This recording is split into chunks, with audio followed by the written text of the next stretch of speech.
Well, good morning. The time being 9 a.m, I declare open the general meeting for the Gladstone Regional Council for Tuesday the 2nd of June 2026. The first item on the agenda is apologies, and we have an apology received from Councillor Patrick, and I'll call for a move if that be received. Thank you. Councillor Holzhammer, second and Deputy Mayor, all in favour? Motion is carried. The apology is accepted. We'll now move to the next item on the agenda, councillors, which is messages of condolence. I do have a message of condolence, but I know other councillors do, so I'll go to Councillor Wagner first, then Councillor Churchill, and then I'll move a message of condolence as well.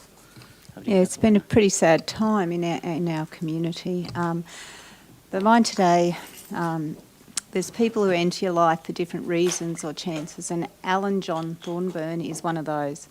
Al, as he was affectionately known, became known to me a couple of years ago through his volunteering at Boynton Bowls Club. Al was unwell for most of the time I knew him, yet he forged on gallantly. And until the end of this last year, he volunteered preparing food and cooking up a treat for patrons and guests at Bits Bowls Club during the weekly fundraising burger and bowls nights. He was involved in other activities in the Boynton area for many, many years, so he's quite well known. Despite his health challenges, he was always positive and endearing. He was a man of the salt, looking you in the eyes intently or empathetically, depending on what you were discussing, but always with genuine interest. He valued people and life and was a true gentleman, a rare breed these days. I never heard anyone speak of him in any other way other than with affection, appreciation, and with warmth for such a loving and caring man. Al passed on the 19th of May, aged 83 years. He leaves behind his wonderful wife Vicky, his father Wally, and his late mother Alison Thornburn of New Zealand. His children Shane, Kristen, and the late Rodney Thornburn. His grandchildren Hunter, Ryland, Bowie, Cooper, and Ivy. His brothers Ray, who predeceased him, and Barry, sister Joy, a loving extended family in New Zealand, and his fur baby Marley, who was always by his side. His life and memory will be celebrated at a memorial get-together at Boynton Bowls Club this Saturday for family, friends and for club members. Forever remembered, rest in peace, Al. Thank you, Councillor Wagner. Councillor Church. Yeah, thanks very much for that, Matt. Just to pay our condolences to Delma Letitia Laurie, Nee Phillips, daughter of David and Pearl Phillips, with a large extended family, the adored wife of George Andrew Laurie, much loved mum and mother-in-law of Geordie Laurie in Gladstone, and Greg Ralph and Philippa Ralph of Miriamvale, and many others of the Laurie clan, not only here in the Gladstone region but probably throughout the world. Respectfully laid to rest yesterday amid the Celtic sounds from Gladstone Thistlepipe Band Pipe Major Mark Munro, 96 years young, and as a resident of our Blue Care Edenvale Aged Care Centre. A wonderful long life, in particular the performing arts, Celtic gatherings, ceilidhs, and leaving so many fond legacies for a wonderful Highland gathering in the Heavenly Cathedral. Rest in peace. Thank you, Councillor Churchill. Are there any other messages of condolence? Thank you, councillors. I'd like to move a message of condolence for Adrian John Tex Newberry. We have a photo of Tex in the gallery there with his wife, Rosalind. Tex attended many, many council meetings. In fact, he attended more council meetings than the overwhelming majority of the people in this room. Not excluding the gallery, of course, but I mean even at the table. He was the third child born to Stanley and Alice Newberry on the 21st of October 1934 in Proserpine. Had two brothers and three sisters. He was schooled in Proserpine and Charters Towers, and one of his favourite subjects was physics. However, Tex also believed it was important to learn the history of Australia. His first job was as a clerk for the railway in Mackay while he waited for a fitter and turner apprenticeship later in Townsville. His first job then was as a fitter and turner, and he was paid £5 6pence a week. Then in 1964, working for a Swedish company many would know, Atlas Copco, Tex moved to Gladstone to service the machinery and hire during the QAL construction boom. Tex married Rosalind in Gladstone on the 13th of January 1968. They have two children, Mark and Leith, and their grandchildren, of course, as well. A man full of positive thoughts. Anyone who knows Tex knows that he believes it's only the way of thinking about being positive, not to be being negative. He featured, of course, in our Priceless Past as one of our fantastic Gladstone seniors and one of our most amazing local humans. I'm sure councillors and many of the Gladstone Regional Council staff would be very sad today, and we hold a chair special for our table for Tex today. As I said, he's attended more council meetings than many and most, and for most of us, we recognised him as the 10th councillor. As I said, he featured in our Priceless Past, which was written by Tenham Sands students Hayden Shewan and Jeff Buckle, and I encourage everyone to read not just Tex, but all of our Priceless Pasts. Our sincere condolences to Tex, who passed away last Wednesday. His son Mark is currently writing his eulogy, and so I don't have a date for his funeral service, but I'm sure it will be attended by many. Lastly, I'd like to say Tex provided free advice to all who would listen, and to those who showed potential. Rest in peace, Tex Newbury. Thank you, councillors. The next item on the agenda is prior notifications of conflicts of interest. The only prior notification I have then is for myself. Mayor Matt Burnett, have previously declared a declarable conflict of interest in relation to item G 8.1, strategic land purchase, as I own property in close proximity to the land owned by Clava Limited, which is Urella. In accordance with my prior declaration, I'll remain in the room, participate in the discussion, but will not vote on the matter. Thank you. No further conflicts. I'll move to the next item on the agenda, which is a mayor's statement. Of course, in the last few weeks, we've had many things happening in the Gladstone region. Of course, starting with the 1770 Festival, which was held from the 22nd to the 24th of May, celebrating history, culture and community spirit of the Discovery Coast. Thank you, Councillor Muscat, for attending that and officially opening the festival on behalf of Council. Congratulations to all the organisers, of course, the volunteers, local businesses and everyone involved in the 1770 Festival. What an amazing festival that is. On the 21st of May, we also had the 1770 Art Show, gala opening night, and a number of councillors attended that. And of course, congratulations again to the volunteers who organised that event. On the 21st of May, Council was proud to partner with the Gladstone Chamber of Commerce and Industry for their monthly coffee catch-up as part of Queensland Small Business Month.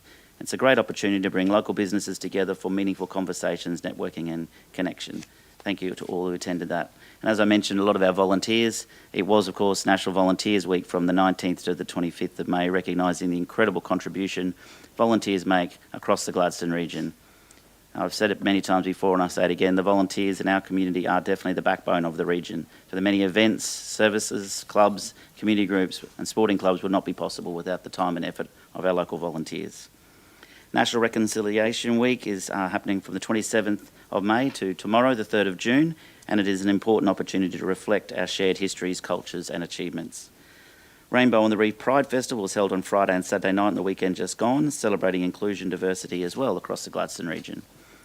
Of course, coming up in our region, we have EcoFest happening this Sunday at the Gladstone Tondoon Botanic Gardens from 9 a.m. to 3 p.m.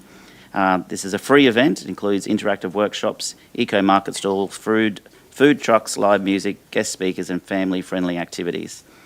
You can find more information about EcoFest on our website. Of course, Saturday the 6th of June is Queensland Day, marking the very smart decision by Queen Victoria to separate us from New South Wales. And finally, councillors, we have our Fire Smart community workshops. They're being held across the region to help residents better understand fire, land management and disaster preparedness. Last weekend we held 2 Fire Smart community workshops in Miriam Vale and Mount Larkham, and upcoming workshops will be held in Rosedale on the 13th of June and in Baffle Creek on the Sunday the 14th of June. The workshops are free, but registration is required, and I encourage residents in those communities to participate. And of course, Mount Larkham Show will happen on the 20th of June as well, another big event in the Gladstone region. Thank you, councillors. We'll move to the next item on the agenda now, which is a confirmation of the minutes for the 19th of May. Can I have a mover, please? Thank you, Councillor Davis. Second, Councillor Churchill. You're usually first. All in favour? Carried. Very carried. Thank you.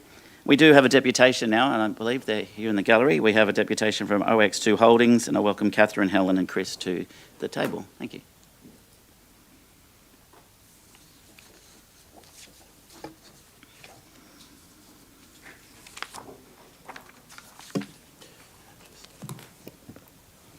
Thank you for having us here today. We're very pleased to be presenting on our Ulila solar and battery project.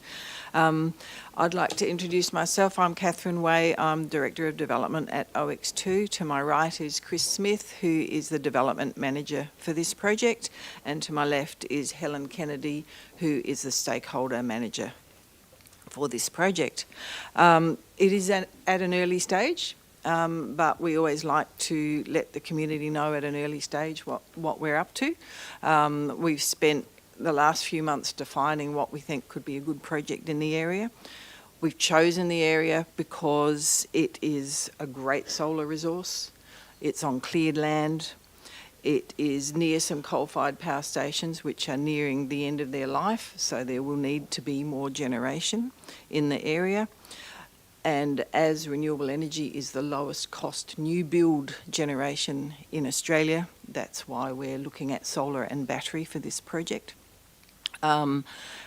Renewable energy has had a downward effect on electricity prices in Queensland, and the state government recently released a media release saying that prices for the default market offer will be going down from the 1st of July, and they stated that wholesale prices was one of the reasons for that reduction in prices. And the other benefit of renewable energy is there's increased economic development in the area and activity, not to mention the community benefits of the project. I'd like to acknowledge the traditional owners of the land, and we're looking forward to working with them. Just a small amount on OX2 before I hand over to Chris. So we're Swedish based, and we develop, build, own and operate renewable energy projects. And we're currently in Australia building 2 projects, one in Victoria and one in New South Wales. The one in New South Wales of interest is on a disused coal mine. And we have projects on, in the next slide, on all mainland states in Australia. I'll leave this presentation with you so you can go into more detail later. But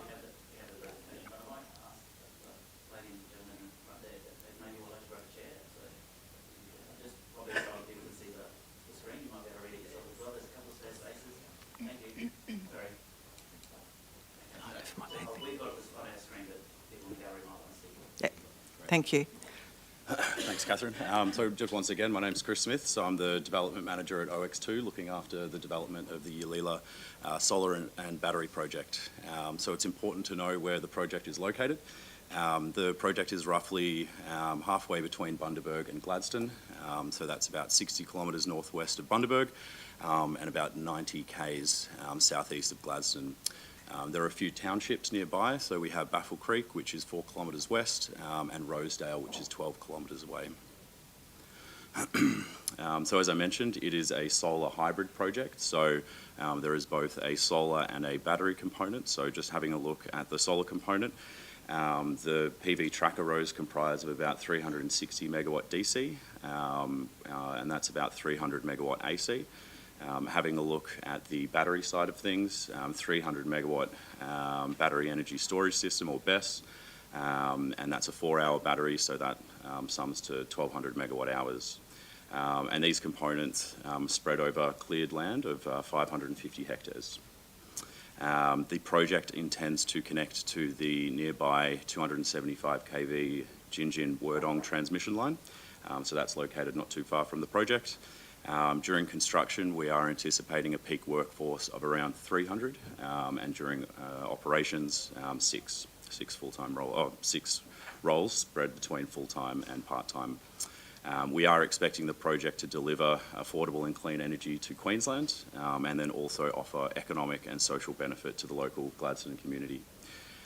Just a few things on how the BESS operates. So the BESS will store energy for when it's needed most.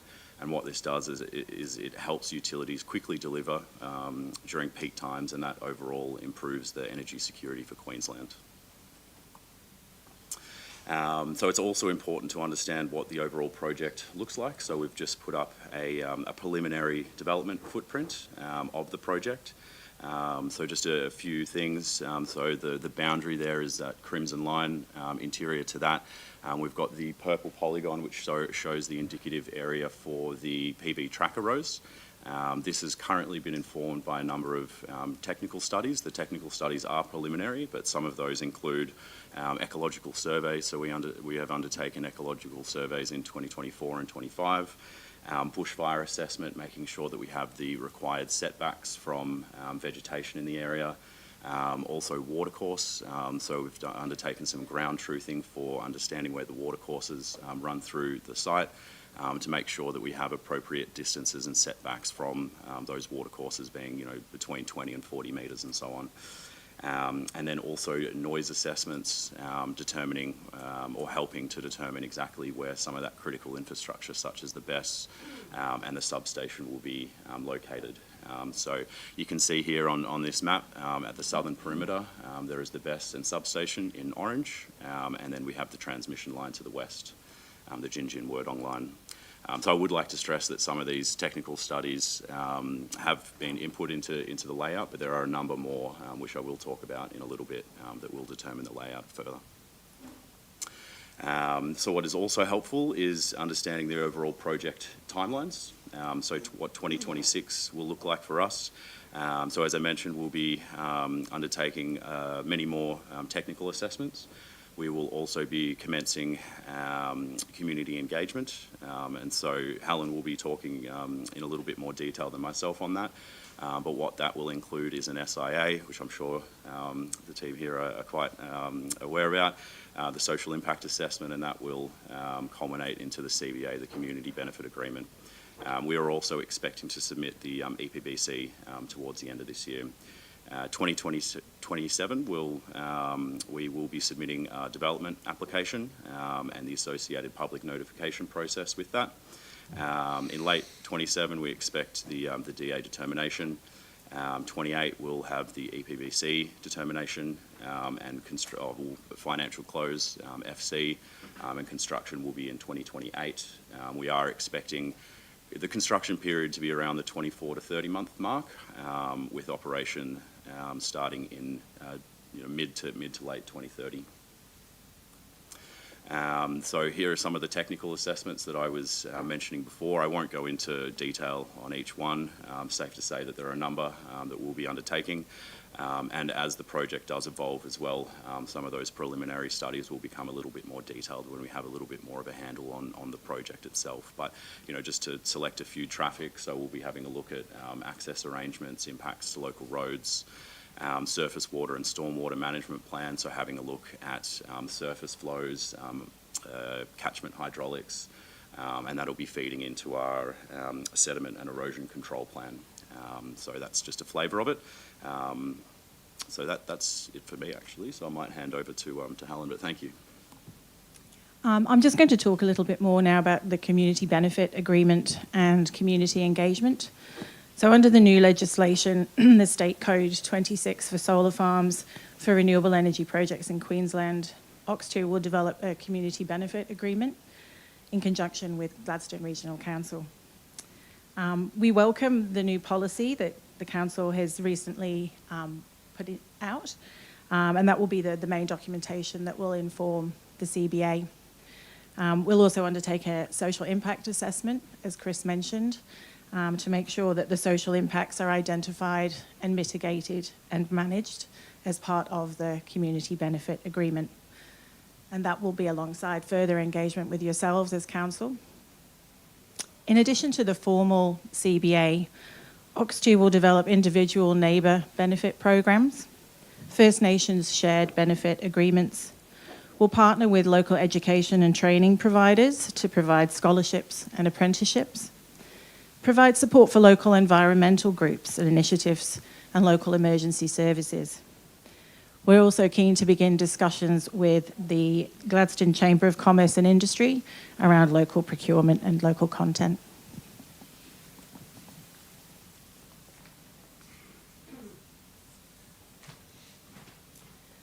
Our main objectives for community engagement are really to develop stakeholders and communities' awareness and understanding of the project, and of course how to get in touch with us should they wish to. We aim to provide clear and accessible communication for all stakeholders and provide honest and concise communication via a range of different channels to meet different demographics. We're developing an interested parties database to be able to communicate regularly with those that wish to be kept updated, and of course inform the community of the outcomes of the required assessments and the progress progress of the project through the development application process. Feedback from this engagement will help build our understanding of the community sentiment and how we can potentially mitigate people's concerns. And consultation will take place with the community on the CBA to understand how we can deliver value for the local community for the life of the project. Now, Oxtu do understand there's been a high level of interest in this project recently online and at community-led meetings. We have had initial feedback direct to ourselves, listing a number of main concerns. These include the location of the project itself, potential environmental impacts, particularly hydrology impacts on Baffle Creek and surrounding waterways, fire risk, the loss of productive farmland, the impact of the transmission line, decommissioning concerns and recycling at the end of life, and general broader sentiment on renewables generally.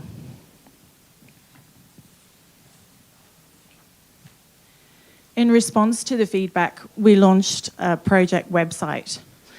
This was to provide information to the community and stakeholders, and of course allow them to get in touch with us directly to ask any questions. The website includes frequently asked questions, which does address a number of those concerns raised. We have had some direct contact, and they've been responded to, and we will continue to respond directly with the community as the project progresses. We are planning an extensive community engagement campaign, and we are committed to listening to the feedback that we receive from the community who are here today, and we hope to be able to incorporate their concerns into the design of the project and clearly demonstrate how their input can influence the design. Survey and assessment results will be shared with the community as soon as we have them. And of course, we'd love to talk to the community about what the CBA would look like and what the neighbour benefit programme could consist of. So beginning mid this year, we'll begin to send letters out to immediate neighbours of the project, offering to meet with them directly, have phone calls, Zoom meetings, whatever works for the community. A wider distribution of a newsletter, a survey as part of the social impact assessment to really understand the concerns and what people would like to see from the project. Potentially drop in community information sessions and attendance at local markets and events. And of course, supporting local community groups through sponsorships. We also understand that First Nations engagement is important, and we will want to begin this early to understand what the aspirations are of the traditional owner group for the project. We're currently developing partnerships on our other projects, the Musselbrook project in New South Wales. We're working with a lot of First Nations businesses. We've recently developed our first reconciliation action plan as a company, and that's going to be launched soon in conjunction with Reconciliation Australia. And we're beginning our early engagement with Port Curtis Coral Coast Trust, the PCCC, to discuss an early works agreement for geotechnical works on site and to further develop a cultural heritage management plan and a shared benefits agreement. Thank you.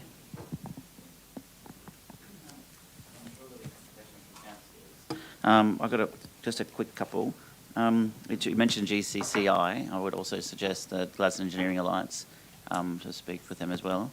My question, main one, was around the EPBC referral. It's determined by the minister. So did the minister's office contact you regarding the project, or did you contact them directly? How did you determine that EPBC was required? We have yet to put in our EPBC referral, but just as a matter of procedure, we will always put through an EPBC referral. Okay, thank you. And another quick one on the individual neighbour program you mentioned. That was interesting. I like the sound of that. Can you talk a little bit more how that works in other places? Yeah, certainly. So for the Musselbrook project, which has just started construction, that was through council, through a planning agreement. So a percentage of the total funds that were provided go to a general grants program, and then a percentage went to individual neighbours, and that was via a rate rebate. So they receive a discount on their annual rates, which is associated with the solar farm project. So that sounds like the council's providing rebate? We provide the money to the council. Oh, yeah. And then that gets forwarded Okay. on to the community. All right, sweet. Yeah. Local environmental and emergency services is important. I think you've got social impact agreement. You've got to go through a lot of community consultation. You have to go, but I like the fact that you're here today and the community are here today as well, and they're hearing what you have to say. They've travelled to be here, and I really appreciate the fact that you're engaging with them because others haven't done so well. Councillors, questions, Deputy Mayor. And then Thank you. Councillor Thanks Wagner. for the presentation. I just wanted to see if you could expand a little bit more on what the Mayor just asked in relation to your experiences in other areas, like you obviously have done, and to talk a little bit about how some of these communities have benefited from projects like the ones that you are planning. Yeah, so most renewable energy projects have a community benefit fund of some description. Some of those funds are administered via council through a grants program. Others are administered by the proponents or the owners of the project. We actually have both in our policy, so. Yeah, so it can be really whatever works for that particular community and council. So we don't, it's not a one-size-fits-all approach. It's really, listening to the community, working with yourselves to understand what would work here. We understand we have to have the community benefit agreement, but obviously we would like to do over and above that for the local community. We do understand that they have concerns, and so we're keen to talk with them directly. This is the beginning of that. And so, happy to work with yourselves and the community to determine what that would look like. Thank you. I was just after sort of maybe a previous example as to things that you've done in the past. Yeah, for not for this particular company, but for other companies I've worked for and for wind projects, we have a neighbour agreement. So that is a financial annual payment each year, increases in line with CPI. And that's just sharing the benefits of the project with those that are immediately adjacent to the project. Thank you. I've got a bunch of councillors lining up. Councillor Wagner, Churchill and Holsheimer. Yeah, thank you for the presentation, and I concur with the Mayor too. It's great to see you coming here and starting that. And I can't stress enough just how you really manage the consultation with our community, because I know that if you get off on the wrong foot, you're not going to be able to be successful in that. We've seen that elsewhere because people have bought down there for a reason, and that is because they don't want to be near these things. So I do ask that you really, really consider that and how you go about that. For me, I know it's still early days, but one of the biggest risks down there is fire. And there is only limited access in and out, particularly of Baffle Creek. So I want to know what sort of strategies you're putting in place, because we've had, particularly the 2018 fire, we lost houses, people's lives were at risk. It was prolonged. I mean, they had air bombing of water and all sorts of things happening in there, and it was really quite, and I hope you do look at that particular scenario because it was horrific down there what the community went through. So with any of these developments, obviously there are risks. So can you tell us about how you what are you putting in place to sort of mitigate those, or what are you planning to? As part of the development process, we'll need to have a fire management plan, and we work with the local fire agency to see what they require of us. We always have buffers around a project so that it's very rare there's a fire on a project, but there's a buffer so that nothing can get in or out. And but we'll look at the exact location and make sure we have a management plan that is fit for purpose, and that's what we do on our other projects. So you did say the land was cleared. So how close to where I suppose your infrastructure is? What is the buffer between that and say adjoining vegetation? Because it is the type of vegetation you get down there is very hazardous for fires as well. So what sort of buffer are we looking at? As you all know, we're at an early stage, so we can't tell you what the buffer is. I can tell you that we've had 20 to 30 metre buffers on other projects, so it really just depends where the project is and what's required So we haven't got to that level of design yet.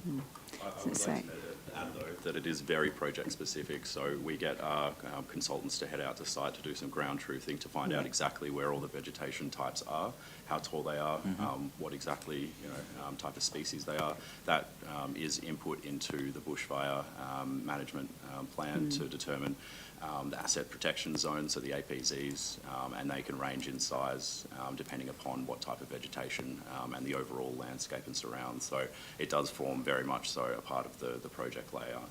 Yeah. So bushfire is front of mind. Yeah, so what I am hearing, and I don't want to come across negatively, but I'm hearing you've got to do what's up to requirements. I'm asking you to go beyond if this does get up, because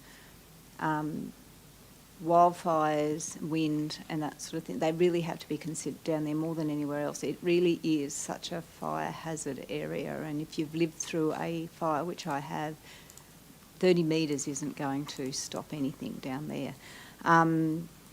The other thing too is how close is the nearest landholder, and have you had consultation with them yet? Yeah, we've spoken to the closest neighbour to the project. We have approached a number of other close neighbours as well, but we're yet to really approach the majority of the surrounding neighbours. That's our next activity once we've spoken to yourselves today. Excellent. Okay, no, thank you. I just, and I'm going to put it out there because I don't think it's not known, is I do believe that this is the wrong location. I think while it is on the... that wasn't for the audience.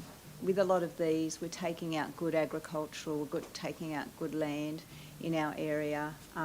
These are close to communities. I can't even stress enough, when people move to these communities, they're getting away from cities, from built-up areas. So if you build close to Gladstone, there is, I suppose, people that move here because they know there's industry here, they're accepting it. But having come from a small country background, I don't blame people for not wanting them nearby. So I'm just saying, please work with that community.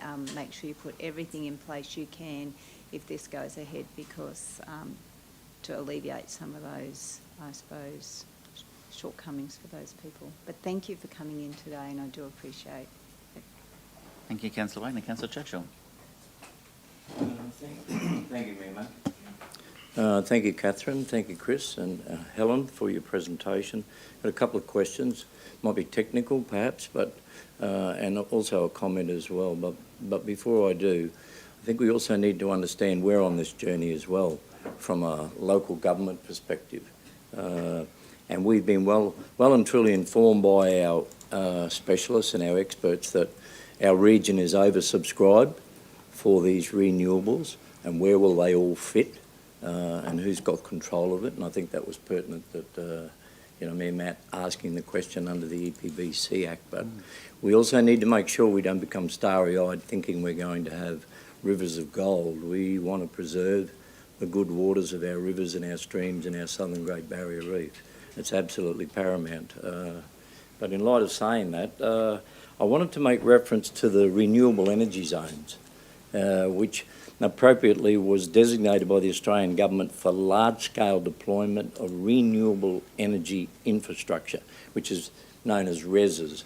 So rather than going into the intricacies of it, and you mentioned there's cleared land and it's near infrastructure, so it's a competitive advantage perhaps for your intention to get a financial investment decision at some stage.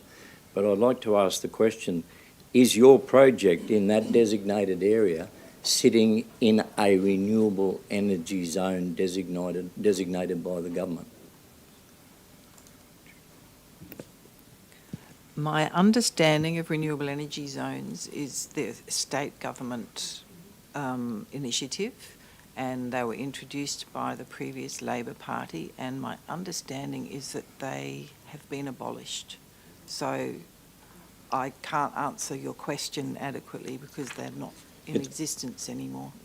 Yeah, no, thank you for that, and thank you for your honesty on that as well, because you'd only need to go and Google as to who created the renewable energy zones by the Australian government originally, and then we have heard that the names were changing to precincts, and now you're indicating to us today that there are no more renewable energy zones for the regions, because my information has it that there was so many across the nation, and then there was so many within Queensland. So it's an interesting paradigm shift that we find, because the relevance of my question is that best place, best fit, and go where it should go. But now you're indicating today from your reliable sources that there are no longer any renewable energy zones, because we've been we've been well and truly informed on that. But anyway, that's an interesting, pertinent point that Yeah, comes out my today. understanding is that the policy has changed. Yep. That Gladstone area, there was definitely a renewable energy zone around this area. So they can go anywhere within the Gladstone region. We no longer have zones. Is that the case? Is that how you interpret I it? think the policy has changed. Okay. But maybe at a state level, not necessarily at a federal level. The renewable energy zones, according to the Australian Energy Regulator, are still part of their policy. So And I'm reading that as the Australian Energy Market Operator shortlisted that there's 43 regional renewable energy zones. Yeah, so I think what I possibly mistook your question to be the state ones. So these are the ones that AEMO, the Australian Energy Market Operator, would have designated, which is where the renewable energy zones from the state government's policy came from. So could I rephrase the question? Under Sorry. that policy, this area is definitely one of those areas that is a good node from electricity production. So you're indicating you are in a renewable energy zone? I believe so.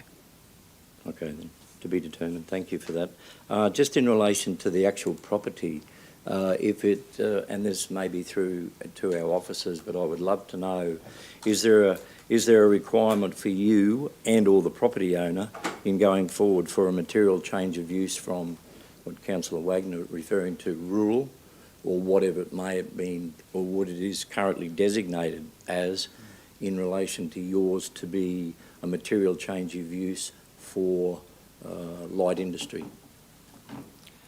I don't believe we need to change the zones, but did you want to? Yeah, no, we don't need to change the zones. Okay, so it remains rural That's correct. farming. Okay. Is this one stage only, or is there plans for the future, some way into the future for the next generation, or thereafter, stage 2, 3, 4, and whatever? Fair enough of question, but no, it is just a together hybrid project, so no stage 1 or stage 2, just a singular stage. And I'm consistent with my questions because we've had other presentations, because people want to know whether that's it or whether there's another one, and it continues to grow. Best wishes, and I suppose just to concur again, don't underestimate the voice of the people in the area who really care. thank you, Councillor Churchill. Councillor Holzheimer, Councillor Cameron. Morning. Thank you for coming. My questions were probably more related to, it might actually be further than where you guys are at exactly. Are you having any conversations about end market for the on-sell of the energy that you're producing? You probably can't give too much information about that, but is there somebody interested at the other end once it's produced? And It's way too early for those Way too. conversations, but we always do when we're getting close to where we think we'll get approval. That's when we usually start those conversations. So there's absolutely no point in starting them now, because no one will talk to you. yeah, because you guys are really early stage. That's correct. As well, so yeah. And I'm assuming that we will probably see you again for updates as you speak to community, get some more information, do more studies, so that we can actually be kept informed of how the project's actually moving and community sentiment and that sort of thing as well. Yeah, so look forward to seeing you again. Thank you. Thank you, Councillor Cameron. Thank you, Mr Mayor. Have you guys got an agreement with Powerlink at this stage? If no, what stage are you at? And do you believe that you're going to get approval with PowerLink? So what sort of a similar response to the previous question? It is still very early stage. Okay. I would say the next step, typically for a solar or hybrid project, is a connection inquiry. So I didn't include that within the project timeline, but we would be anticipating within the next 3 to 6 months that we would be submitting that connection inquiry with PowerLink Queensland. Okay, because I understand there's a hefty fee that goes with it too. That's right. That's one of a few. Yes. That sorts the boys out, doesn't it? Yeah. I was also, Councillor Holzheimer touched on where your markets are going to go, because we're aware that Rio Tinto are very, very interested in using green energy to reduce their carbon footprint. So you've answered that at this point in time you haven't got any firm customers. No. Okay. The other one we've had a lot of these presentations, and we've had a lot that have said that they feel that they can have a renewable project such as these on grazing land and still have grazing on that land. Is there any intent for you guys to do that? Helen, did you want to answer that? Or? If it's viable, definitely. We have sheep on other solar farm projects, and that works incredibly well. Whether that's suitable for this particular location, we're not sure yet. Okay. Yeah. Because my interest in that is that the radiant heat that comes off these panels. Have you got any way of measuring what that is and what that does? Because, a lot of heat concentrated on an area can create windstorm and all that sort of thing. And connected with the possibility of fire too, I'm just wondering if there's any study on that, or has anything been done to look at that side of things? Because radiant heat is a lot. Yes, yeah. And yes, we have heard that as a concern for a few on just generally solar projects. As part of this project, I believe we have undertaken a heat island effect assessment, or at least our consultant has written to that. So, we would be happy to provide that report to council. Yep. But the end conclusion of that was that the results are quite minimal and not to be of concern as far as the heat island effect goes. That'd be interesting to see. Yeah, the we findings could on that. absolutely pass that over. Yeah, okay. Thank you, Mr Mayor. Thank you. Deputy Mayor, yeah. Yeah, just on the timelines and when you do eventually put the DA in, so just to clarify, would any of those materials be available for people to have a look at, and then obviously they'll be open to submissions? And I know you're not the people assessing it, of course, and we're not either. And since the changes have occurred last year, I'm not 100% sure, how that pans out in the state with the planning powers on the state. Yep. Yeah, absolutely. So from what I understand, there's the submission of the development application. There's an associated public notification process where those materials are made public, and then the public can make their own responses to it. Okay, great. That's great. Thank you. Any further questions, councillors? I've just one more on, well, first I'm sure you've done the community consultation with them, but if not, when you get to that, Wartburg Royal Fire Brigade is obviously the closest, and you're at Rosedale, Lowmead, Urimbala, and also Agnes Water. Our Councillor Wagner raises the fire issue. I was heavily there during that massive fire at Deepwater, which destroyed so many homes and lives. It was really bad. But all those fire brigades stick together and work really closely together. And obviously Agnes is the biggest community there, obviously supported by Gladstone. In fact, we had fireys flying around for the whole country in Gladstone. We had the biggest bushfire in the state, if not the nation at the time. Not something we're proud of, but it's something that just happened. It was huge. So when the fire takes off, it takes off. We've had fires since then in Lowmead and other fires, smaller fires around Baffle as well, where property has been damaged. So definitely encourage to speak to those rural fire brigades. I know you'll speak to Firecom or, at a state level, of course, through the Disaster Coordination Centre, but worth having a chat to the locals on the ground who actually know where the fires run and how they run. Last question, I promise, is on the best type. You don't have to tell me today what it is, because I'm sure you may not necessarily know, but as part of your application to the Queensland Government, I would like to see what best you're going to use. I'm not an expert in them, but they're noisy. And when there's silence, like if you put a project like that in the city in Gladstone, we have our own big noisy QEL, which we used to and we hear, and in the sounds of the city, it sort of drowns out. Yeah, that's right. Boyne Spelter, you can hear it and you know it's there, but after a while, the more rural you move, it's going to make noise and it'll be heard. And I know, particularly from a former project in Miriamvale, they would have heard it in Miriamvale, a fair way away from where it was. So I just want to make sure you take that in consideration, which project you use, because you might be able to spend a little bit more money on getting a better battery that's going to be cooled properly. It's not necessarily the battery itself so much as the cooling system, but the battery can be noisy too. So the whole project can be, and if it does go ahead, obviously Queensland Government make this decision, the minimising the impacts on the local communities who live in a rural area for a reason is so very important. But I love the fact that you're working with your neighbours. I love the fact that you're here having community consultation and the community here with you at the moment listening, and no doubt you'll have conversations continuing with them as you go through the project. If there's no further comments or questions, councillors, I think the recommendation is the deputation be received. Yeah. Thank you. Can I get a mover? Thank you, Councillor Cameron. Second, Councillor Holzheimer. All in favour? Motion is carried. Thank you very much. Thank you. Thank you. Excellent. All right, councillors, we'll move on to the next item on the agenda, which is officers' reports. And our next officers' report is G4.1, Community Investment Program for a Connected Communities Fund. And I'll hand over to the General Manager of Community and Lifestyle, Kylie Lee. Thank you, Kylie.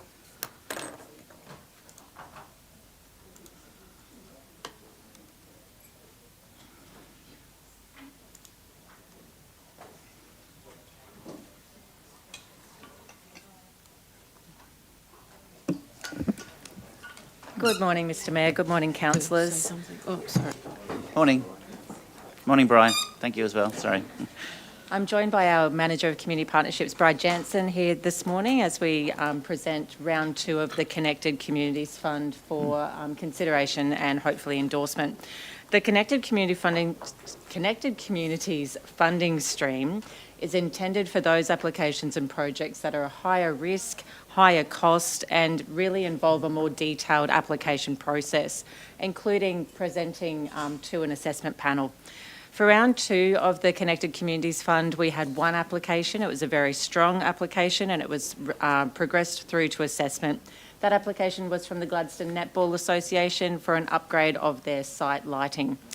The assessment panel comprised of a councillor, thank you, Councillor Davis, and 2 senior staff members, and moderated by our Manager of Community Partnerships. The panel were highly impressed with the application and presentation. Gladstone Netball effectively demonstrated a strong, well-evidenced need for the upgrade, supported by detailed technical information, including design plans and engineering advice. The presentation also highlighted the deterioration of existing light poles that actually present a public safety risk at the moment, reinforcing the urgency of the proposed works. The overall assessment of the application following the presentation was 92%, and as such, the panel expressed strong confidence in the organisation and its proposal and recommended full funding for $140,000. Welcome any questions to myself or Brian. Thank you, Deputy. Councillor Holzheimer was first, and then Deputy Mayor Councillor Cameron. Thanks, Kylie. I am happy to support the officer's recommendation. I think that our Netball Association for Gladstone is such a great example of what community actually does well. So if you look at the works that are happening there at the moment, the fundraising, the grants, the growth, the opportunity that it provides for all ages. I think I did a round of netball once at some stage and decided I wasn't that kind of girl. Yeah, this is exactly the type of project. So good fit, happy to support and look forward to seeing it when it's finished. Thank you, Councillor Holzheimer. If I can just also just reiterate, there are currently 1,800 registered members and they attract over 15,000 people to the courts per year. Yeah. Just a couple of people. Sorry, I've got a few councillors lining up. Can I get a second for that, please? Thank you, Councillor Cameron. Second. Chris. And now I've got Councillor Muscat, Councillor Cameron, then Councillor Wagner. Thank you, Mr Mayor. Mine was going to be very quickly. I was going to move it, but thank you. That's wonderful. I think it's great. I looked at the presentation. It's very exciting. So congratulations to the club for such a great application and project. Thank you. Councillor Cameron. Got to be quick, haven't you, to You get do. him? You do. Look, very supportive of this. Netball in the region here is just massive, and this is a great project. They've been chasing this lighting for as long as I can remember. So it's great to see that's up, and very, very happy to support it. Thank you. Thank you. Councillor Wagner. Yeah, I'm probably in line with the other councillors.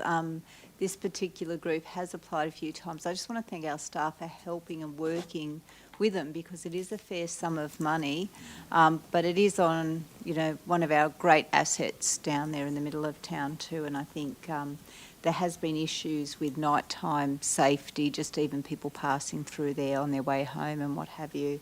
I had that absolutely, my partner had a personal experience there many years ago in that particular location. I can't say how happy I am to see the Netball Association finally get this, so thank you. Councillor Davis, you're on the assessment panel. Yes, thank you, Mr Mayor. I just wanted to say to the Netball Association what a good job they do for the community, and sitting on the panel and listening, and they are such a strong club, and they're really financial as well, so it's really good to see. But also I just wanted to say that will bring the courts up to a standard that we can have different levels of competition, so it's going to really elevate that, so thank you. If I can just confirm that for you, Councillor Davis. So it does bring the lighting up to 200 lumens, which then can allow us to attract more regional and state competitions. Just on the project cost itself, so the total project cost is $286,000, and council will contribute $140 to that, if you approve, obviously. Yeah. Any further questions, councillors? Before I take the mover and seconder, which I've already written down, I just want to mention that, of course, we have the Pam Moore Carnival coming up on the 15th of August, and Pam Moore was one of those amazing volunteers we talk about. Obviously, Pam passed away a little while ago now, but I remember when I was a journalist in the newspaper writing stories, Pam Moore was there every day, all night, every day, giving her heart and soul to, you obviously played for your Allen Dynamics. Yes. Thank you to Pam, and thank you to the team from approving this for Gladstone Netball. And we also have a netball club just started in Agnes Water now as well, so it's great to see the sport growing right around the region. Move Councillor Holsum, seconded Councillor Cameron, that the officer's recommendation be adopted. All in favour? Motion's carried. Thank you, councillors. We'll move on to the next item. Thank you, Kylie. Thank you, Bri. G4.2, Contract and Expenditure Approval, Tender 2026, PSA and RPQS Concrete Crushing. Acting General Manager of Finance, Governance and Risk, Tanya Wally. Thank you, Tanya.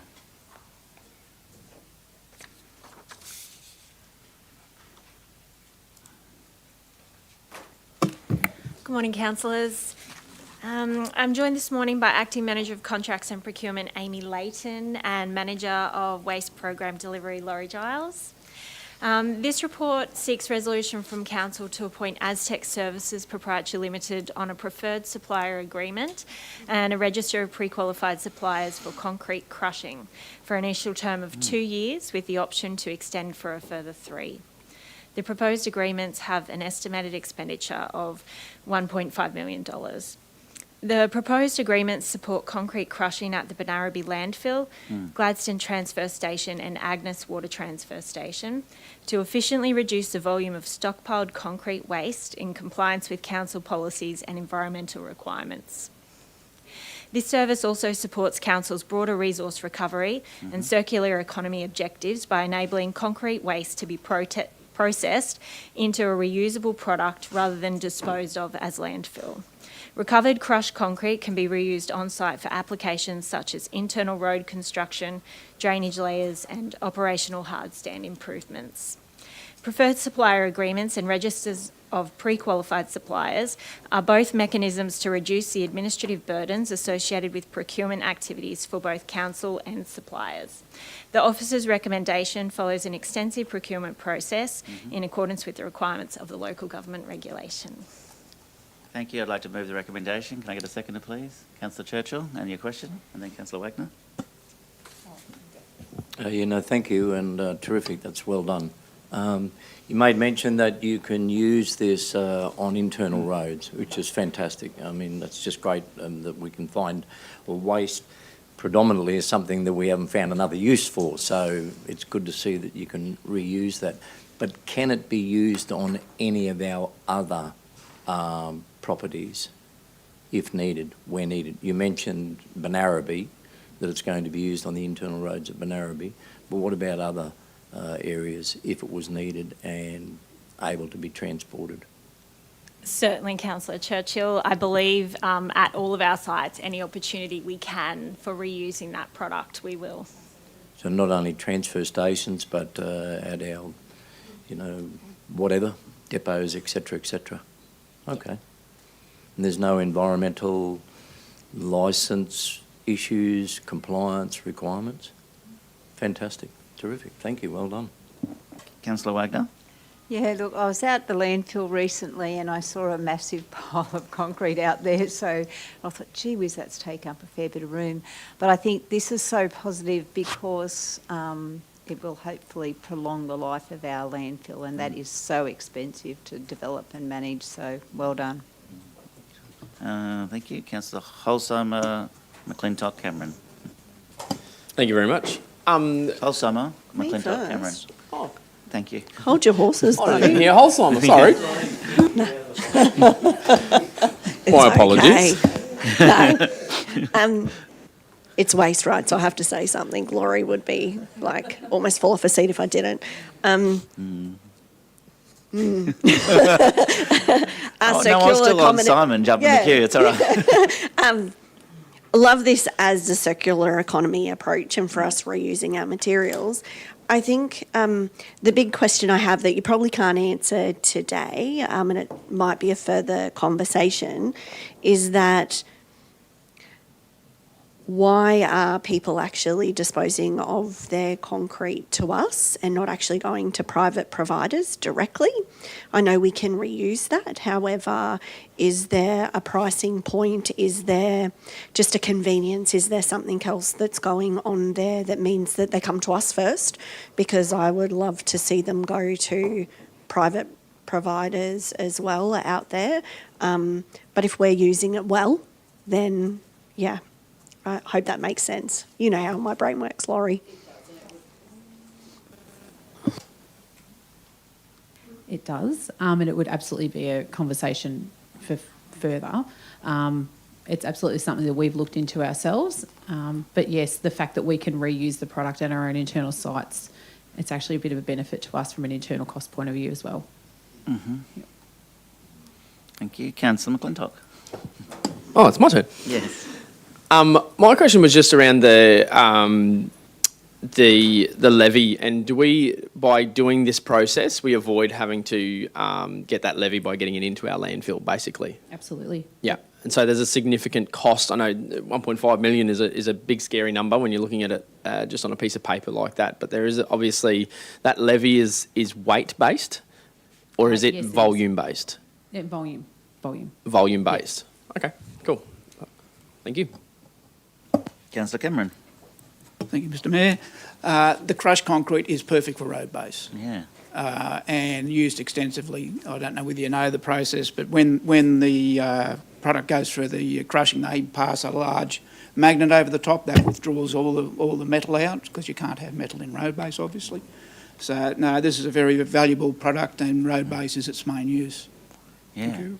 Good. I will add to that. Are you going to talk about roads first? Go on. You might as well. You're the king of roads. That's all right. It wasn't my turn. No, I'll allow it.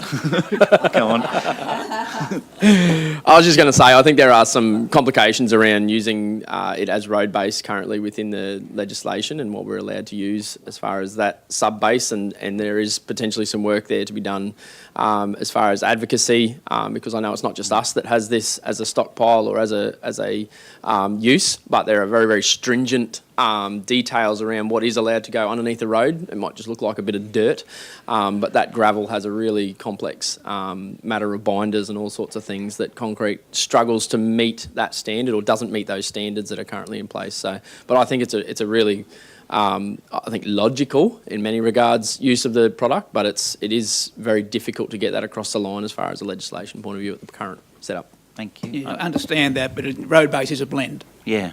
and that's just one part of it. And on the advocacy, it's happening at Infrastructure Transport Ministerial Council and also Environment Ministerial Council. They cross over because they have differing opinions on how things should work. And I sit on both of those ministerial councils, and I can assure you that we're trying our very hardest to make sure that we can use recycled material where we can, which is why we built that section at Banaraby in the first place. Can we use it on what we used to call low-cost seals? They've got a new pretty name because you're not allowed to call them that anymore. Like, and I use an example of the Sun Valley Park. The access road into there is used by the sporting clubs. It's on, there's Mark Francis, who heard low-cost seals and said, don't call it that. Call it whatever it's meant to be called. But that's basically state-controlled land held in trust by council, subleased to sporting clubs. It's an access road. Could it be used on those facilities? Yeah, subject to testing. Yep. Mm-hmm. All right, good. Because we will run out of depots to use the amount of concrete we've got. What's it actually called, Mark, now? Low-cost seal? What's the low-cost seal called these days? Oh, you still call it that. There you go. Because it is a low-cost seal, and you don't use it on, you don't use it on Dawson Highway, and you won't use it on Kirkwood, but you could use it. And to be quite frank, I'm with Chris on this. I think you could use it on Kirkwood Road, quite frankly. But anyway, all right. That is moved by myself, seconded by Councillor Churchill. Any further questions or comments? Put the motion all in favour. Motion is carried. Thank you, team. We'll move along to 4.3, which is statutory delegation updates. Council to the Chief Executive Officer, and back to you, Tanya.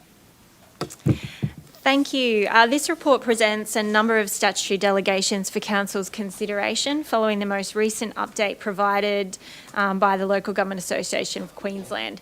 These delegations cover a range of legislation, including the Libraries Act, Residential Tenancies, Room and Accommodation Regulation, Local Government Act, Local Government Electoral Act, Fire Services Act, Nature Conservation, Animals Regulation, and so on. It is recommended that these delegations be delegated to the Chief Executive Officer, and this is consistent with advice from King & Co.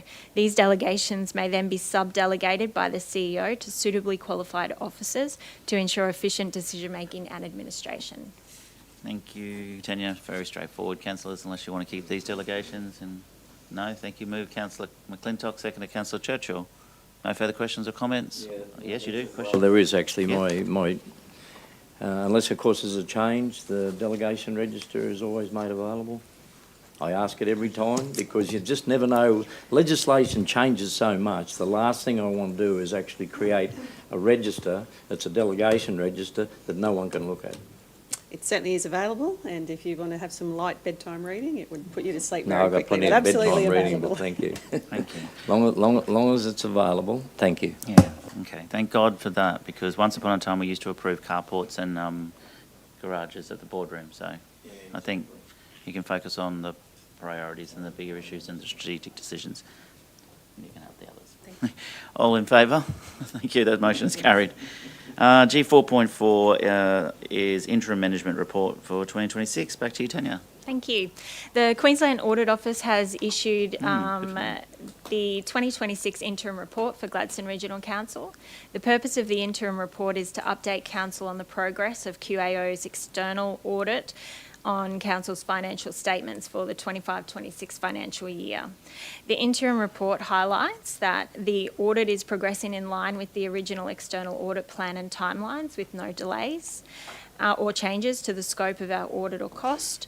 QAO did not identify any control deficiencies or issues from our audit results in revenue, payroll and expenditure. Management's continued attention to deficiencies were raised in prior years. Will help maintain strong financial management, demonstrate good stewardship of public resources and support the ongoing efficiency of our audit. No new matters or difficulties have arisen that require management's attention. And there are currently no new issues that are expected to affect the financial statements or our overall audit approach. Fantastic.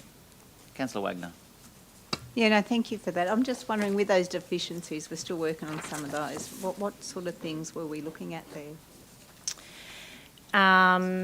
They are set out in the interim management report. Did you want me to go through some of Just the audit main, issues? main ones that are still potentially a risk to us. There's a range of deficiencies. We have a Technology One change management plan in place, in progress. Security control weaknesses associated with Technology One. Okay, yeah. Because no one's having problems with Tech One. No. And technology in general, because it's... And these are all, it's not that we don't have any controls, it's just that there are room to increase the controls. We've got our policy review, corporate standards, that's still in progress. And how are we going with that? Our policy review, are we making inroads yet? We're making slow progress, yes. Okay. We're working with the best of our resources at the moment. Excellent. Okay, but there's nothing in there that sort of stands out? No, there's nothing new and nothing that other local governments aren't dealing with. Okay, excellent. Thank you for that. Thanks for the report. Yeah, on Tech One, obviously, the majority of councils in Queensland use that service, and I won't rubbish them, but there's obviously, as with all technology, there's glitches, and it did come to the Local Government Association in Queensland by a number of councils to ask us to develop our own technology. The problem is councils are all in the middle of different contracts, and the known way you'd ever get all the councils on that would be if everyone left Tech One at the same time, and they just can't do that because of contractual arrangements. Yeah. And also, there's no guarantee anyone's going to be able to create a software that works with all of our other software right across the state. It's something we have to deal with. Yeah, I think as technology evolves, we're always going to find things that we can do better. Technology One, being our financial system, is very highly audited, so we should have comfort in that, in that we have a lot of oversight. Yeah, and it's probably the best of what you can get for what we ask it to do. Councillor Holzheimer. I just wanted to add to Councillor Wagner's question in regards to some of those deficiencies. We had our planning day for audit and risk, was it not last week, the week before, and discussed a bit of an approach to that for some of those longer term risks as well, and the mitigation of that and moving forward. So those things would definitely be part of the discussion when we meet in ARIC as well, in regards to any issues that arise in that area. So that would also be in the agenda that the councillors would have available to them. Anything that carries over to audit and risk? For June, that's right. So the Audit and Risk Committee will get a copy of this interim report in their papers. Yep.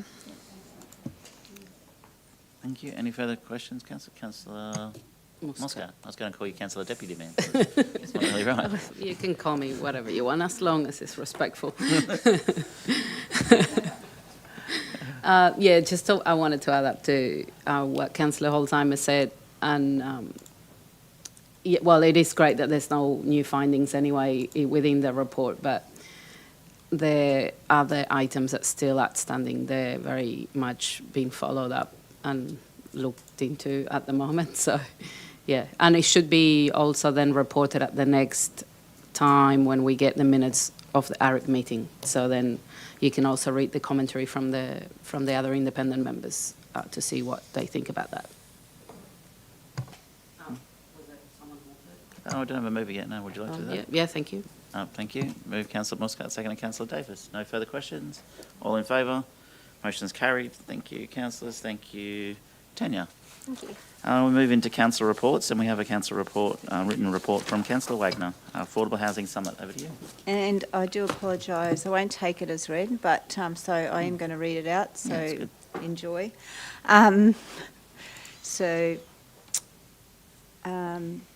Councillor Churchill and I attended an affordable housing summit in Brisbane on Wednesday the 11th of March and Thursday the 12th of March on behalf of Council.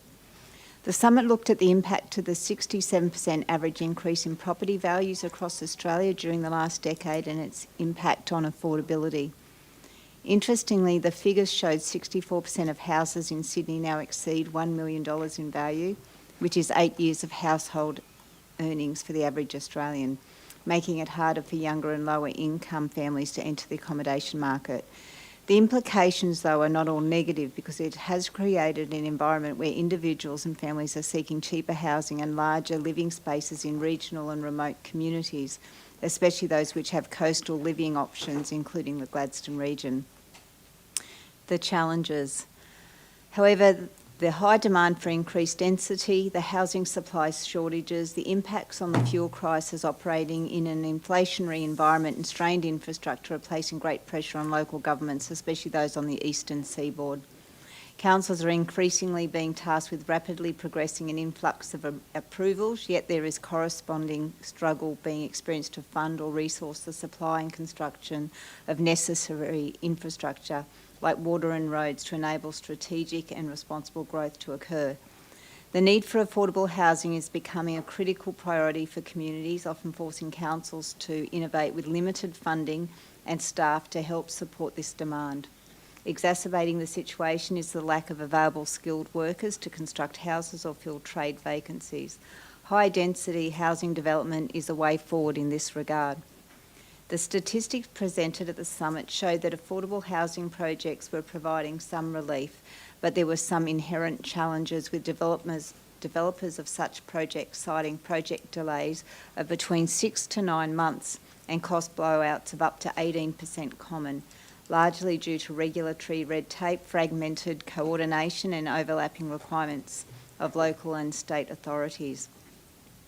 The summit highlighted the fact that proactive councils were actively reviewing their processes and working closely with their state authority on providing solutions, and these solutions may offer some insight for Gladstone Regional Council to consider in its drive to improve development and approval processes.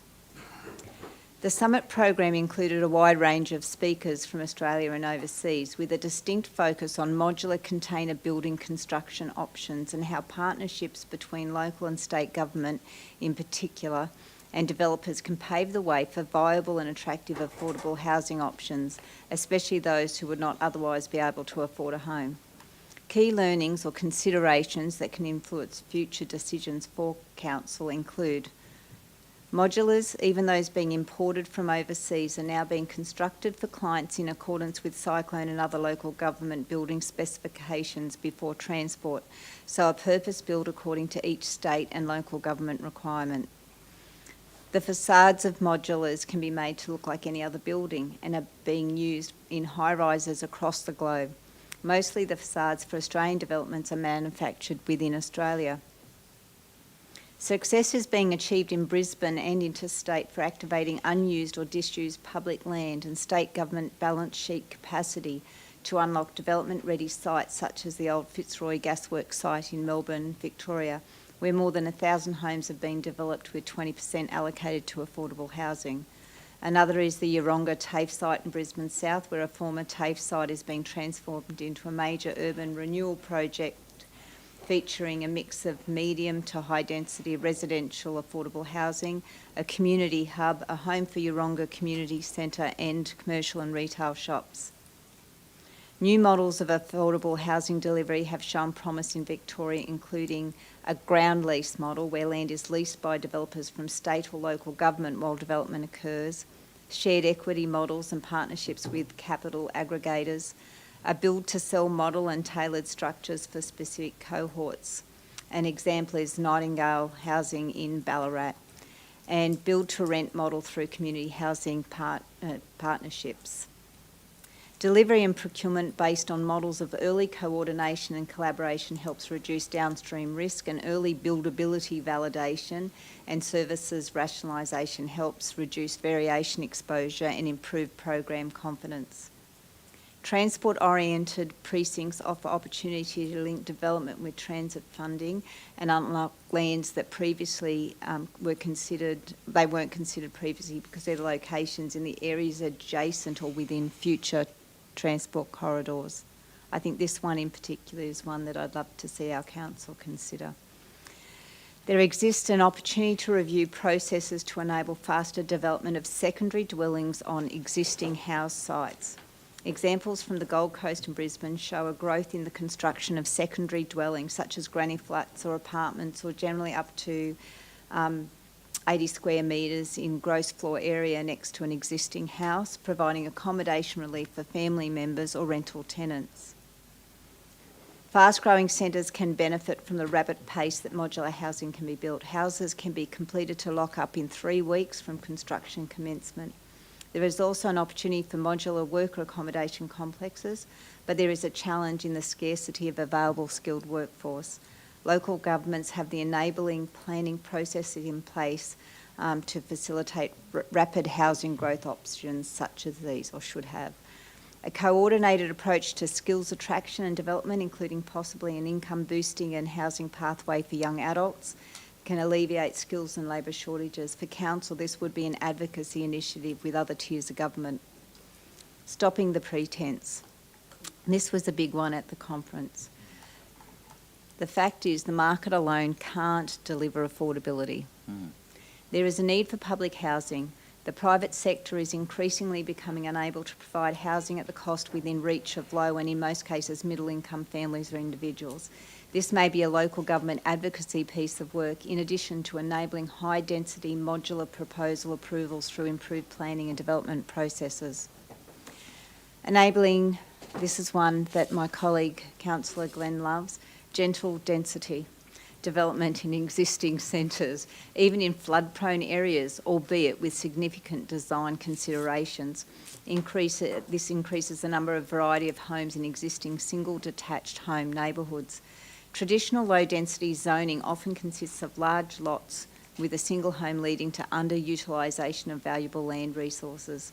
Gentle density can also be the redevelopment of an existing site to include multiplexes like triplexes, fourplexes or infill row houses to optimise land, and understanding that the growth of the Australian modular development over 2 storeys is impeded by the fact that there are less than a handful of companies qualified to build such developments currently across the country. The summit provided plenty of insight, information, and Councillor Churchill and I look forward to discussing these further with councillors and the relevant council officers to see how some of the examples and experiences can benefit us to help do our part to enable affordable housing in the Gladstone region. And I might just refer now to my colleague, Councillor Churchill, because he may like to share some ideas for container development and storage. Perhaps there is an opportunity for us to become maybe the centre of these container homes or our port for Australia. So thank you. Yeah, thank you, Councillor Wagner, and thank you for the report. Quite extensive. I'll try and make mine much briefer, but you did very, very well with that. Probably first and foremost is that everyone deserves to have their castle, and no matter what and no matter where. And we also need to understand the importance of our planning scheme so that when someone does have their castle and that they've really worked hard to get their castle, we just need to make sure that our planning scheme controls whatever development will be occurring, that it doesn't put unnecessary pressure on people to move out of where their area is or where they are within our region to go to another region because they may consider it to be more affordable. But that said, a couple of things that jump out is the AAA is, it's got to be affordable, it's got to be available. So, and we've touched on that, the availability of affordable housing. But there's also got to be accessibility. People, no matter where they will be within our region, need to be able to get safe access to and from their castle. So I'll just make that as a point. The other part, when we touch on with gentle density, is that we're trying to avoid the cramming everything into one spot. So we need to make sure that we're softened enough that we don't have high density development. It may fit in other areas of the nation, and that's where we need to make sure our planning scheme works as well. And the last point is that while we continue to talk about modular or movable, call it what you like, or the hybrid version, we need to make sure that the skills transition, the skilled workforce in the building game are able to transition their skills to this modular one, because we're well aware that there is a a major development that is very likely to occur within the CBD here, which predominantly will be modular and with a hybrid version of that modular, and it may very well be closely aligned to the continued development of Gundoon Street. And the last part of it is that there is an economic development benefit from that as well. So Christy needs to understand from her perspective is that if they're going to be able to manufacture these hybrid versions, then wouldn't it be good if they could actually come and set themselves up here in the Gladstone region? They can be a distribution for Central and North Queensland and South Queensland. So I think there's a window of opportunity there at the moment. They don't have to be city-centric based. Our region could benefit from it long term. But that's for a discussion perhaps at a later time. And if anybody would like to read this particular summit brochure or booklet, it's quite informative, but I think Councillor Wagner's done a wonderful job summarising the book. Thank you. Thank you. Any further questions, councillors? Just in regards to the advocacy, obviously, advocacy prior to the state election secured $2 billion in the Regional Activation Fund from the Progressive Fully government, and of course, in the budget just adopted federally, we secured another $2 billion. Although that $2 billion's got to go across the whole nation, so 538 councils have to share that. That was for local infrastructure funds. So they understand that local government can help provide local solutions to national priorities, which is what I say all the time. As National President, I'm signatory to the Housing Accord, making sure that they keep us at the table when they're having these conversations. Without local government in the room, without the funding to local government, they won't deliver on their priorities of delivering, I think it's $1.2 million, 2 million homes over the next 10 years. Only with local government can they get that done. So, great report. Thank you. Any further councillor reports? Oh, yeah, just a brief one. Yes. You touched on, sorry, my apologies, I don't want to hog the show. The 1770 Art Show, and there was a few of the councillors that went to that, and I just wanted to put just a call out to the president of the 1770 Art Show, Prue Brown, and all of their wonderful volunteers. I know you touched on it before, Mayor Matt, but also a huge congratulations to all the winners, and many of them are listed online, but the overall first prize for the art piece of the 1770 Art Show for 2026 was Rosalind Head, who is one of our very active locals in the art industry. So just a shout out for everybody involved in bringing that together. Thanks for that. Thank you. Councillor Cameron. Yes, thanks, Mr Mayor. On Sunday, I attended the SES Awards in Rockhampton, and that was very, very well received, and we had awards for years of service, and one of them was actually 50 years. Wow. And he's actually in his 51st year, and that was for Rockhampton. And similarly, they were celebrating 50 years of SES in Rocky. So this guy's been there since inauguration of SES in Rockhampton, which is great to see. Clearly, you had a lot of cutted hair like this. Also, we had awards to our own people in Gladstone up in 20 years. So, yeah, there's a lot of volunteer work going on there, and it's still alive and well across the region. Thank you. I've been to a number of those awards over the years. It's fantastic to recognise the SES and the Royal Fireys as well. They do amazing work. Any further councillor reports? We do have a recommendation that the report from Councillor Wagner, which was written, be received. And I'll get a mover. Thank you, Councillor Holzheimer. Second, Deputy Mayor. All in favour. Motion's carried. Councillors, we have no urgent business, no notices of motion. We do have one confidential item. Would you like to take a break, or would you like? I thought you might. Okay. I'm happy to move. We adjourn. Well, we don't need to move it to adjourn. We'll break for morning tea, and we'll come back for that one confidential item. Thank you. Stream is on hold.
Thank you, councillors, and thank you to those in the gallery for joining us this morning. We do have one confidential item, so I welcome back, but we will close the agenda very shortly, or close the gallery very shortly, and move into a confidential item. So in accordance with the Local Government Regulation 2012, Section 254J, brackets G, it is proposed to close the meeting to discuss one confidential business item. The motion is that the council meeting be closed in accordance with that, what I just read out, to discuss the strategic land purchase opportunity, as the report will discuss negotiations relating to a commercial matter involving the local government for which public discussion would likely prejudice the interests of the local government. And I will also hand over the Deputy Mayor to chair at that point. Can I get a mover that we move into Happy to confidential, move, please? Mr Mayor. Move, Councillor Churchill, second, Councillor Cameron. All in favour? Motion's carried. We'll now move into confidential.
Welcome back.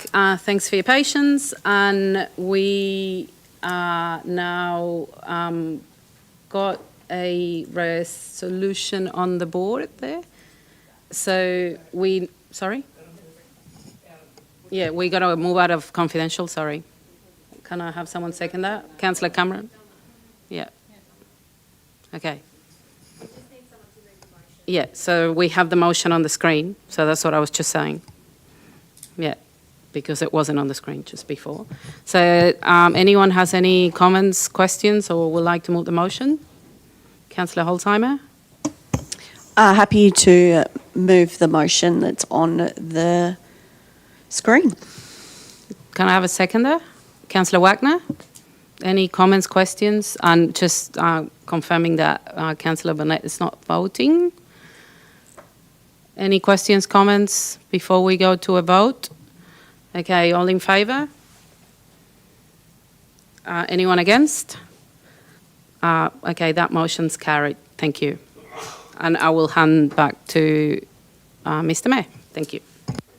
Thank you, Deputy Mayor. And we have, as I said, no further urgent businesses, no notices of motion. Before I close the meeting, I'd just like to say one more thank you to Tex Newbury, our 10th councillor.